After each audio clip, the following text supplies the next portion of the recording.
বাসায় গ্যাস্ট্রিকের ওষুধ নাই। আলহামদুলিল্লাহ, আল্লাহর কাছে অসংখ্য শুকরিয়া যে আমার ফ্যামিলিতে আমরা প্রত্যেকেই যারা বসবাস করি তাদের কোনো অ্যাসিডিটির ওষুধ লাগে না। ঠিক আছে।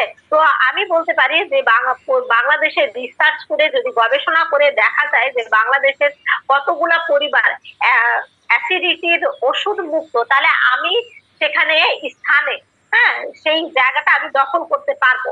তো এই যে অ্যাসিডিটি হওয়ার মূল কারণটাই হচ্ছে খাবার কিন্তু ভালোভাবে চিবিয়ে না খাওয়া। তো আমরা যারা খাবার ঠিক করে চিবিয়ে না খেয়ে গিলে চিবিয়ে না খেলে তার সম্পূর্ণ পুষ্টিগুণটাও কিন্তু পাচ্ছি না। দেখেন, একদিকে অ্যাসিডিটির সমস্যা হচ্ছে, অন্যদিকে খাবারটার পুষ্টিগুণ প্রপার ভাবে পাওয়া যাচ্ছে না। বিশেষ করে খাবারের অধিকাংশ ভিটামিন গুলা কিন্তু অপচয় হয়ে যাচ্ছে, কারণ ভিটামিন গুলা খুলছেই না, অর্থাৎ ভিটামিন গুলা বেরই হতে পারছে না। ওইটা শরীরে কিভাবে যাবে? খাবার যত বেশি চিবাবো তত বেশি খাবারের ভিতর থেকে ভিটামিন গুলা বের হবে। এছাড়া খাবার যত বেশি, হ্যাঁ, বার চিবিয়ে নেবেন ততই এটি ভাঙবে এবং লালা রসের সঙ্গে মিশবে।